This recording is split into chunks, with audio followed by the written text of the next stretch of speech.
नमस्कार दोस्तों, फाइनली आज हम लेकर आ गए हैं बोर्ड एग्जामिनेशन पेपर 2025 के लिए। दोस्तों इंग्लिश विषय का मॉडल पेपर कक्षा 8 के विद्यार्थियों के लिए। तो दोस्तों एग्जाम की दृष्टि से ये मॉडल पेपर बहुत ही इंपॉर्टेंट है, क्योंकि ये मॉडल पेपर रियल पेपर की तरह आपके रहेगा। तो आपको वीडियो को कंप्लीट देखना है और पूरे मॉडल पेपर को सही ढंग से समझना है।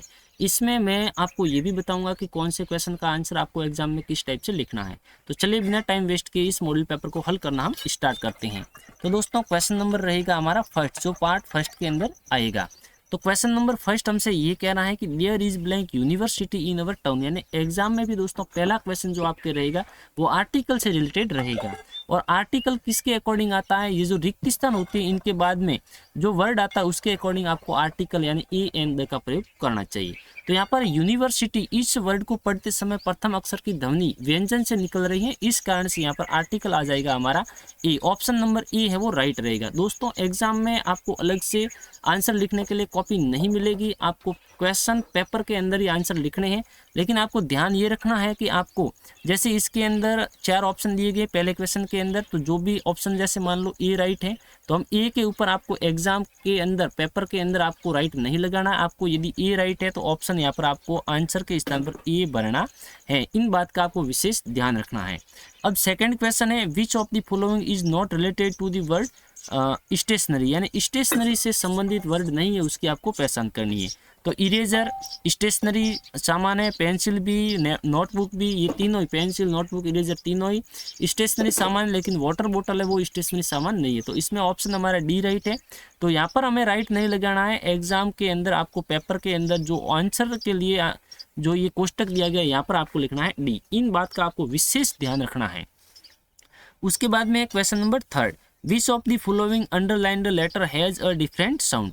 इसमें डिफरेंट साउंड वाले वर्ड की पहचान करनी है। तो अंडरलाइन किया हुआ है ओ को, ओ यहाँ पर लॉक ओ की ध्वनि दे रहा है, नॉट ओ की ध्वनि, टम अ की ध्वनि, पॉट ओ की ध्वनि। तो ऑप्शन अलग है हमारा सी। तो यहाँ पर तो मैं आपको समझाने के लिए सी पर राइट कर रहा हूँ, बट एग्जाम में आपको ऐसे राइट का निशान नहीं लगाना है। आपको क्या करना है, सी ऑप्शन राइट है तो आंसर के स्थान पर आपको ऑप्शन सी लिख देना है। ज़्यादा आपको काट साट नहीं करनी, इस बात का भी आपको ध्यान रखना है। उसके बाद के क्वेश्चन पर हम चलते हैं, जो क्वेश्चन नंबर है 4, I played after I blank my homework. आपको इसमें वर्ब यूज करनी है। तो जब भी 2 सेंटेंस दिए गए हैं और एक सेंटेंस दूसरे सेंटेंस में काम करने की बात बता रहे हैं, यानी एक ने पहले से काम कर दिया है, तो वो हमारा पास्ट परफेक्ट टेंस रहता है और उसमें हेड के साथ वर्ब की थर्ड फॉर्म आती है। तो यहाँ पर हमारे आ जाएगा हेड और वर्ब की थर्ड फॉर्म रहेगी डन। ठीक है, डू डिड डन ये थर्ड फॉर्म है। तो यहाँ पर ऑप्शन सी राइट है। तो एग्जाम में आंसर के स्थान पर हम लिख देंगे सी। उसके बाद में question number 5, the old lady was sitting in wheel chair blank hand were folded. यहाँ पर आपको प्रोनाउन यूज करना है। तो दी ओल्ड लेडी के लिए प्रोनाउन यूज करना है तो सी आएगा, या फिर उसका सेकंड रूप आएगा हर, या फिर थर्ड रूप हर आ जाएगा। तो यहाँ पर सी दिया हुआ नहीं है तो यहाँ पर आ जाएगा हर। हर का मतलब होता है उनके, उनके हैंड्स वेयर फोल्डेड, यानी उनके हाथ फोल्ड किए हुए थे। उसके बाद में हमारा क्वेश्चन नंबर है से, वी हैवंट सी द सन। मैंने सूर्य को नहीं देखा 8 और 9 डेज, यानी 8-9 दिन से। तो यहाँ से के लिए 4 हमारा प्रीपोजिशन यूज हो जाएगा। 2 का मतलब भी से होता है, लेकिन ये जगह को दर्शाता है और ये कोई भी थॉट्स को दर्शाता है। ठीक है, तो इसमें ऑप्शन सी है। तो आंसर के स्थान पर हम यहाँ लिख देंगे सी। और क्वेश्चन नंबर 5 में भी हमारा ऑप्शन सी राइट था, तो यहाँ पर हम लिख देंगे सी। उसके बाद में है क्वेश्चन नंबर 7, वी ब्लैंक पे अवर टैक्सेज ऑनेस्टली। तो यहाँ पर आपको सलाह दी जा रही। तो सलाह देने की स्थिति में हम मस्ट मॉडल का प्रयोग करते हैं। ऑप्शन नंबर डी हमारा राइट हो जाएगा, मस्ट। उसके बाद का क्वेश्चन जो हमारा दोस्तों पार्ट सेकंड रहेगा, उस पार्ट सेकंड के अंदर आपको 8 से 11 तक क्वेश्चन दिए होंगे। वो एक छोटा पैसेज दिया होगा, उस पैसेज के अंदर रिक्त स्थान छोड़ी हुई होगी, उनकी आपको पूर्ति करनी है। तो I had no idea that blank, यहाँ पर हमारे क्या आ जाएगा, तो यहाँ आ जाएगा एफ्लुएंस। ऑप्शन नंबर ये वाला राइट हो जाएगा, ये spelling affluence would bring about the kind of sense in you that it's has done, was it so difficult for you to help an old friend. यहाँ पर आ जाएगा फ्रेंड, क्योंकि इसके अलावा और पीपल वगैरह बॉय वगैरह गर्ल वगैरह नहीं है, तो फ्रेंड आ जाएगा। उसके बाद है what I have is imagination a part of which I used in. यहाँ पर हमारे आ जाएगा रिट्रीब्रेशन ऑफ योर बिहेवियर। कैसा बिहेवियर? जो मतलब बहुत ही खतरनाक बिहेवियर है, तो अनफीलिंग्स यानी क्रूरता का बिहेवियर। ठीक है, यहाँ पर आ जाएगा आपके अनफीलिंग्स 11वें में। उसके बाद के क्वेश्चन पर हम चलते हैं दोस्तों। एग्जाम में यहाँ पर आपको क्या करना है, इनमें जो भी ऑप्शन है जैसे 8वां है तो एग्जाम में यहाँ पर आपको 8 लिख के आंसर के स्थान पर 8 लिख के 8 में आपके कौन सा भरा जा रहा है, ये एफ्लुएंस, तो ये स्पेलिंग आपको लिख देनी AFFLUENCE एफ्लुएंस। और उसके बाद में 9वां, तो यहाँ पर आप लिख दो 9, और 9 में आपके कौन सी स्पेलिंग आ रही फ्रेंड की, तो यहाँ पर लिख दो फ्रेंड FRIEND। इस प्रकार से आपको लिखना है। 10 और 11 में भी आपको इसी टाइप से लिखना है। ठीक है, इन रिक्त स्थानों में आपको भरने की कोई ज़रूरत नहीं है। उसके बाद का क्वेश्चन नंबर रहेगा 12। अब 12 क्वेश्चन है कि राइट दी ओपोजिट जेंडर। आपको ओपोजिट जेंडर लिखना है, ये ए और ये बी है। तो फर्स्ट में है आपके मास्टर, तो मास्टर का ओपोजिट जेंडर होता है मिस्ट्रेस। तो यहाँ पर बराबर में आपको लिखने की कोई ज़रूरत नहीं है। यदि या नीचे खाली जगह दी हुई है तो आपको वहाँ लिखना है, यदि यहाँ खाली जगह दी हुई नहीं है तो आपको इसके बराबर में लिख देना है। तो मिस्ट्रेस हम लिख देंगे, और गॉड का हमारे होता है गॉडेज, तो यहाँ पर बी में लिख देंगे गॉडेज। ठीक है, यहाँ पर बराबर में आपको लिखने की आवश्यकता नहीं, यदि नीचे रिक्त स्थान दी हुई है तो, और नीचे रिक्त स्थान दी हुई नहीं है तो इसके बराबर में लिख देना है।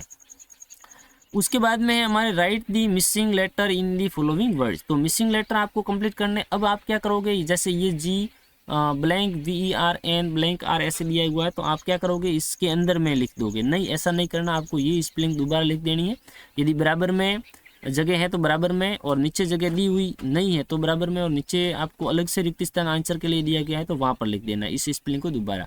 तो ये हमारे हैं गवर्नर की, तो ये गवर्नर की स्पेलिंग इस प्रकार से हो जाएगी। और ये है हमारे सेटल की, तो सेटल की स्पेलिंग आपकी इस टाइप से हो जाएगी। उसके बाद में हमारे क्वेश्चन नंबर रहेगा 14। तो क्वेश्चन नंबर 14 क्या कह रहा है, there are light on the road blank road user can see the traffic signal. यहाँ पर दो ऑप्शन आपके दिए गए, दोनों में से आपके जो राइट होता है वो यहाँ लिख देना है। अब यहाँ जो रिक्त स्थान है इसमें नहीं लिखना है, नीचे आंसर के लिए अलग से जगह दी गई, यहाँ पर हम लिख देंगे, जैसे यहाँ पर राइट हो रहा है सो दैट, तो यहाँ पर हम लिख देंगे सो दैट। उसके बाद है question number 15, fill in the blank with the help of the word give in the bracket. अब ब्रैकेट के अंदर दिए हुए वर्डों का प्रयोग करते हुए आपको इन रिक्त स्थानों की पूर्ति करनी, लेकिन यहाँ पर जो दिए गई रिक्त स्थान है इसमें नहीं लिखना है, अलग से आंसर के लिए जो ऑप्शन दिए गए हैं वहाँ पर आपको लिखना है। तो फर्स्ट वाला है blank the pedestrian to cross first, यानी रोड क्रॉस करने के लिए पैदल वालों का हक पहले होता है, तो उसको परमिशन देनी चाहिए, अलाउ करना चाहिए, तो इसमें आपके अलाउ आ जाएगा, तो यहाँ पर हम लिख देंगे अलाउ।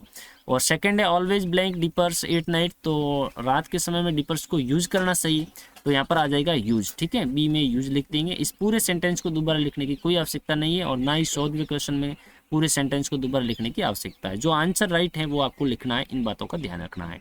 उसके बाद के क्वेश्चन पर हम चलते हैं, जो क्वेश्चन नंबर रहेगा 16। Arrange the following word in proper order to make meaningful sentence. इन वर्डों का उल्ट पुल्ट दिए हुए, इनको सही क्रम में लिख के आपको एक सही सेंटेंस बनाना है। तो ये है दे मास्क डेली वियर, तो हम इसको दोबारा यहाँ लिख देंगे आंसर के इस्तेमाल, दे वियर मास्क डेली। उसके बाद में सेकेंड है broadens power thoughts our of science the, तो यहाँ पर हम लिखेंगे the power of science broads our thoughts. इस प्रकार से इस पूरे सेंटेंस को दोबारा हम लिख देंगे। उसके बाद में दोस्तों पार्ट नंबर रहेगा थर्ड। पार्ट नंबर थर्ड है, उसमें आपके 3 पैसेज पूछे जाएंगे, और 3 में से 2 आपकी किताब के अंदर से हैं और 1 बाहर से होगा। तो दोस्तों एग्जाम में भी आपको पहले पैसेज को सही ढंग से रीड करना और उसके बाद में क्वेश्चनों के आंसर करने। यहाँ पर आप वीडियो को पॉज करके इन पैसेज को सही ढंग से रीड कर लो, उसके बाद में आपको क्वेश्चनों के आंसर करने। मैं डायरेक्ट आपको इनके आंसरों की तरफ लेके चलता हूँ। तो यहाँ पर फर्स्ट क्वेश्चन है हमारा, what was his metaphor for England. अब आप सोचोगे कि सर हमको तो इसका हिंदी अर्थ आता ही नहीं, तो जितना आता है उतना समझ लो, नहीं आता उसको अंग्रेजी में समझ लो। अब अंग्रेजी में कैसे, तो व्हाट का मतलब क्या होता है, वॉज का मतलब था, हीज यानी उसका, मेटाफोर का मान लो मुझे भी पता नहीं, आपको भी पता नहीं, तो मेटाफोर को मेटाफोर मान लो, फोर यानी के लिए, इंग्लैंड यानी इंग्लैंड, यानी इंग्लैंड में उसके लिए क्या मेटाफोर था। ठीक है, वैसे मेटाफोर का मतलब होता है दर्शनीय स्थल, उसके बहुत ही आकर्षित। ठीक है, तो उसके लिए क्या था, वो कैम्ब्रिज था ना, वो उसके लिए मेटाफोर पॉइंट था। तो यहाँ पर इसका फर्स्ट आंसर हो जाएगा यहाँ, कैम्ब्रिज वॉज माई मेटाफोर, माई के स्थान पर हीज लिखेंगे, हीज मेटाफोर फॉर इंग्लैंड। ठीक है, इंग्लैंड के अंदर उसके लिए कैम्ब्रिज मेटाफोर था। ठीक है, नेक्स्ट क्वेश्चन पर हम चलते हैं, जो क्वेश्चन नंबर रहेगा 17 का B, to whom had he met here. तो आप वो किससे मिला था, तो वो मिला था इस उससे क्या बोलते उसको, उसका नाम मैं भूल गया हूँ, यहाँ बता देता हूँ आपको। ये रहा उसका आंसर, आई के स्थान पर हम ही लिखेंगे, he had met Stephen Hawking there. ठीक है, इस प्रकार से यहाँ आंसर हो जाएगा। उसके बाद के क्वेश्चन पर हम चलते हैं, जो 17 का क्वेश्चन नंबर सी रहेगा, who is the worthy successor of Isaac Newton. Isaac Newton का वॉर्थी सक्सेसर कौन था, तो वो था ये हॉकिंग, क्या नाम था, न्यूटन हॉकी। ठीक है, तो यहाँ पर इसका आंसर हम लिखेंगे, he is a worthy successor of Isaac Newton. He यानी कौन, ही के स्थान पर हमारे आ जाएगा ये स्टेफन हॉकी। स्टेफन हॉकी वो आ जाएगा यहाँ पर, स्टेफन हॉकी was a worthy successor to Isaac Newton. ठीक है, उसके बाद के क्वेश्चन पर हम चलते हैं, जो क्वेश्चन नंबर रहेगा हमारा 18।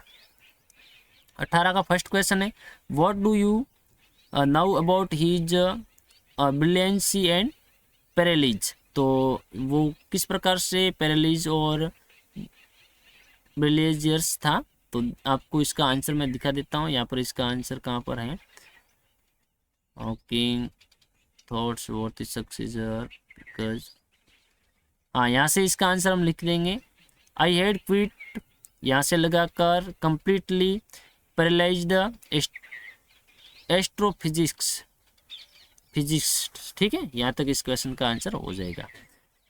उसके बाद के क्वेश्चन पर हम चलते हैं, what is a brief history of time. Brief history of time क्या था, तो देखो क्या है, तो इस क्वेश्चन का आंसर हमें कुछ इस टाइप से लिखना है। मैं आपको यहाँ पर दिखा देता हूँ 18वें क्वेश्चन का आंसर। 18वें क्वेश्चन में ये इस प्रकार से हमें आंसर इसका लिखना है, brief history of time is one of the biggest best seller. ठीक है, इस क्वेश्चन का आंसर वैसे पैसेज के अंदर भी है, लेकिन आपका टाइम खराब ना हो इसलिए मैंने यहाँ पर आपको डायरेक्ट फटक से आंसर दिखा दिया है। उसके बाद के क्वेश्चन पर हम चलते हैं, हाँ ये हमारे हो गया है व्हाट ब्रीफ ऑफ टाइम। और उसके बाद में क्वेश्चन है, हाँ राइट द ओपोजिट, आपको ओपोजिट लिखने थोड़ा सा मतलब पढ़ते ही हमें पता लग गया है। तो रिच का ओपोजिट हमारे क्या होता है, पुअर होता है, ये इसके अंदर स्पेलिंग आई हुई होती है पैसेज के अंदर। देयर का मतलब होता है वहाँ, तो ईयर का मतलब होता है यहाँ। ठीक है, ईयर हो जाएगा, ये इसके ऑपोजिट हो गई। उसके बाद के क्वेश्चन पर हम चलते हैं, जो क्वेश्चन नंबर हमारे रहेगा 19 से 20। इसमें भी आपके एक छोटा पैसेज दिया गया है दोस्तों, पैसेज को कंप्लीटली पढ़ना है और उसके बाद में क्वेश्चनों के आंसर करने हैं। ठीक है, ये सेकेंड लेसन से आपके लिए गया है। तो 19वें का फर्स्ट क्वेश्चन है, what did Tilly see in the sea. What did Tilly see in the sea, यानी समुद्र के अंदर टिली ने क्या देखा, तो उसने देखा था कि समुद्र धीरे धीरे ऊपर उठ रहा है। तो यहाँ से हम इसका लिखेंगे आंसर, यहाँ से लगाकर यहाँ तक। ठीक है, स्टार्ट टू फॉर्म और जाग होने स्टार्ट हो गई। सेकेंड है, बाई वॉट इज सुनामी क्यूज्ड। तो यहाँ पर किसके कारण सुनामी आती है, तो सुनामी आने का कारण होता है जो समुद्र के अंदर या तो भूकंप आता है वगैरह। तो यहाँ इसका हम देखते हैं, हाँ यहाँ से हम लिखेंगे द सुनामी क्यूज्ड, इतना पहले लिखेंगे और उसके बाद में यहाँ लिखेंगे caused by earthquake, the tsunami caused by,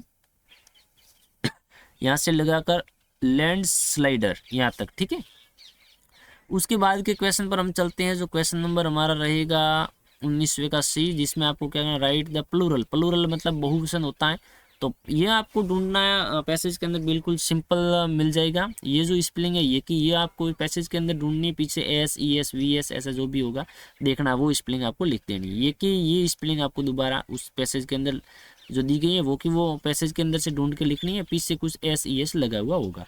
तो वैसे इन दोनों का प्लूरल हम लिखते हैं, तो दोनों के पीछे सिर्फ एस ही लगता है। ठीक है, उसके बाद के क्वेश्चन पर हम चलते हैं, जो क्वेश्चन नंबर है हमारा 20वां, about what did Tilly talk to her parent. About what did Tilly talk to her parent, उसने किसके बारे में अपने पेरेंट को बताया। तो यहाँ पर देखते हैं किसके बारे में बताया था। इसका आंसर मैं डायरेक्ट वहाँ से दिखा देता हूँ, इसमें समय थोड़ा ज़्यादा खराब हो जाएगा। तो यहाँ पर टिली साद सलोली, ये आंसर हमने बता दिया है। हमने 20वें का 19वें का लास्ट है। 20वें का फर्स्ट क्वेश्चन था, जिसका आंसर है Tilly talked about the earthquake under the sea got more and more hysterical. ठीक है, ये क्वेश्चन, इस क्वेश्चन का आंसर था 20वें का फर्स्ट का। वैसे ये यहाँ पर ये दिया गया, देखो यहाँ से लगाकर यहाँ तक इस क्वेश्चन का आंसर। नेक्स्ट पॉइंट है हमारा आगे है 20वें का question number second, who was Tilly's mother, Tilly की मदर है वो कौन थी, तो टिल्ली की मदर पेनी थी। ठीक है, इस क्वेश्चन का आंसर मैं आपको इसके अंदर से दिखा देता हूँ। हर मदर, यहाँ से लिखेंगे हर मदर वॉज पेनी। ठीक है, वॉज हमें यूज करना होगा इसमें अलग से। उसके बाद का क्वेश्चन है जो क्वेश्चन नंबर हमारा रहेगा 20वें का जो सी क्वेश्चन है, read the passage and right one word. आपको वन वर्ड लिखना है। पीसेज ऑफ लैंड यानी भूमि का टुकड़ा या टुकड़े सराउंड्स बाई वाटर, जो पानी से घिरे हुए होते हैं उससे हम क्या बोलते हैं, इजलैंड बोलते हैं। ISLANDS, इजलैंड्स बोलते हैं, क्योंकि यहाँ पर बहुवचन में है तो यहाँ पर भी हमें बहुवचन लिखना है। उसके बाद में है क्वेश्चन जो जिसमें भी आपको एक छोटा सा पैसेज दिया गया, इस पैसेज को कम्प्लीटली आपको पढ़ना है और उसके बाद में क्वेश्चनों के आंसर करने हैं। आपको यदि इसकी PDF चाहिए तो आप हमारे यूट्यूब चैनल को हमारे टेलीग्राम चैनल को ज्वाइन कर लो, जिसका लिंक आपको डायरेक्ट इसी वीडियो के डिस्क्रिप्शन बॉक्स में मिल जाएगा। तो यहाँ पर फर्स्ट क्वेश्चन है, when was Kabir born, Kabir का बॉर्न कब हुआ था, जन्म कब हुआ था। तो हम यहाँ पर देखते हैं कबीर का जन्म हुआ था। हु के स्थान पर कबीर लिखते हैं, Kabir was born more than 500 year ago. ठीक है, 500 वर्ष पहले।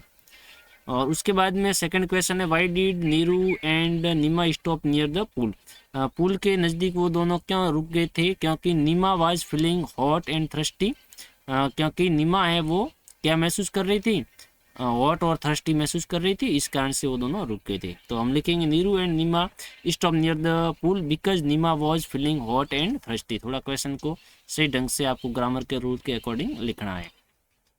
दोस्तों एक बात का ध्यान रखना है, एग्जाम के अंदर आपको एक भी क्वेश्चन का आंसर खाली नहीं छोड़ना है।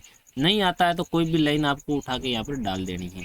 अब सी क्वेश्चन को हल करते 21वें का, what did Kabir teachers, Kabir ने हमारे लिए क्या बताया, तो कबीर ने बताया था कि भगवान सबसे प्यार करते हैं। ठीक है ना, तो यहाँ लिखेंगे Kabir taught us an important lesson, God love all man. ठीक है, ये आंसर हो जाएगा इसका। और उसके बाद का क्वेश्चन है, व्हाट डिड नीमा ईयर, नीमा ने क्या सुना, तो नीमा ने क्या सुना था, उन्होंने धीरे धीरे रोने की आवाज़ ऐसी कुछ सुनी थी। तो यार देखते हैं, Neema hear a weak cry. ठीक है, उसके बाद का क्वेश्चन है हमारे, what were Neeru and Neema going, Neeru और नीमा कहाँ जा रही थी, तो वो जा रहे थे कहाँ जा रहे थे भाई, बरेली या ऐसा कोई जगह का नाम आया था, मैंने एक बार इस पैसेज को पढ़ा हुआ है। They was hour they slowly along dusty need past the lots, आ गया रे, 5 years ago loves man one day young man called wife Nimu traveling to Banaras. कहाँ जा रहे थे वो, बनारस जा रहे थे। ठीक है ना, तो यहाँ पर हम लिख देंगे Neeru and Neema they are going to Banaras. ठीक है, उसके बाद में हमारे 22वें का सी क्वेश्चन रहेगा जिसमें आपको वन वर्ड देने हैं। तो एक कार्ट पुल्ड बाई ऑक्सिन, यानी जो बैलों के द्वारा कार्ट को खींचा जाता है उसे क्या बोलते हैं, बक्कल कार्ड बोलते हैं। क्या बोलते हैं, बक्कल कार्ड। ठीक है, तो ये हो जाएगा इसका आंसर आपके कहाँ है, ये रहा। ठीक है, उसके बाद में हमारा रहेगा और सेकंड है वो क्या है, a small area of usually still water, यानी पानी का लिए स्टिल किया जाता है तो वो होता है पी से, तो यहाँ पर आ जाएगा पुल। यहाँ पर आपको अलग से इन्हें लिखना है, यहाँ पर आपको लिखने की आवश्यकता नहीं है। जैसे ये भी था तो ये हो जाएगा हमारे बक्कल कार्ड, बक्कल कार्ड। ठीक है, उसके बाद का क्वेश्चन हमारे हैं जिसमें 23वां क्वेश्चन दोस्तों रहेगा वो 5 सेंटेंस दिए होंगे, तो समय के अकॉर्डिंग आपको इन्हें सही करना है। तो हमेशा आपको वंश वाला सेंटेंस फर्स्ट आता है, तो ये फर्स्ट आ जाएगा, इनको यहाँ पर आपको लिखना ए लिख के यहाँ पर आपको इसे पूरा पूरा लिख देना है। फिर सेकंड ये आ जाएगा, तो सेकंड ये नहीं आएगा, ये थर्ड पर आएगा। सेकंड पर ये आएगा, he went from village to village to sell his caps, यहाँ पर बी में ये आ जाएगा और सी में आपके ये आ जाएगा ई वाला। और उसके बाद में डी हमारे क्या आएगा, सन, डी में ए आ जाएगा और उसके बाद में ये आ जाएगा लास्ट वाला। ठीक है, डी और उसके बाद में ई। तो क्रमबद्ध करके आपको इन्हें यहाँ पर दोबारा लिखना होगा। उसके बाद में दोस्तों जो क्वेश्चन नंबर 24वां रहेगा उसमें यदि आपको लेटर याद है तो लेटर सरल लग रहा है तो लेटर याद कर लो, और यदि आपको लेटर याद नहीं और एप्लीकेशन याद है तो एप्लीकेशन आपको लिख देनी है। ठीक है। इन दोनों में से जो भी आपको उचित लगता है उनको आपको यहाँ पर जो नीचे रिक्त स्थान दी गई इसमें आपको फिलअप करना है।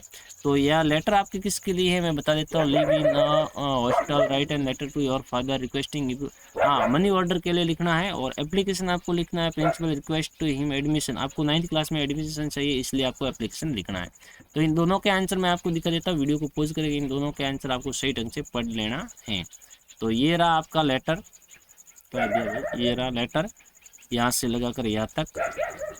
और उसके बाद में यहाँ आगे है हमारे एप्लीकेशन, ये रहा यहाँ से लगाकर एप्लीकेशन यहाँ तक रहेगा। आपको पता ही है एप्लीकेशन किस टाइप से लिखा जाता है।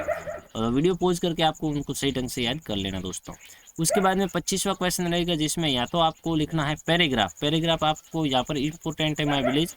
यहाँ पैराग्राफ आपको याद नहीं होता है दोस्तों, तो आपको लिख देना है स्टोरी। ये स्टोरी भी ग्रेडी डॉग पर है। तो ये दोनों ही इंपॉर्टेंट है, आपको याद कर लेना। एक दो बार याद कर लोगे, पढ़ोगे तो आपको याद हो जाएगा। इन दोनों के आंसर मैं आपको दिखा देता हूँ। तो यहाँ पर आपके ये रहेगा माय विलेज पर पैराग्राफ, वीडियो को पॉज करके पढ़ लो। और ये रहेगी आपकी स्टोरी, तो वीडियो को पॉज करके स्टोरी को भी सही ढंग से पढ़ लेना है। तो आशा करते हैं दोस्तों ये वीडियो आपके लिए बहुत ही हेल्पफुल रहेगा। तो आपको हमारे यूट्यूब चैनल को ज्वाइन करना है, सब्सक्राइब भी करना है और अपने दोस्तों को शेयर भी करना है। तो अब हम मिलेंगे किसी और वीडियो में, तब तक के लिए आप सभी को हमारी तरफ से जय हिंद, वंदे मातरम।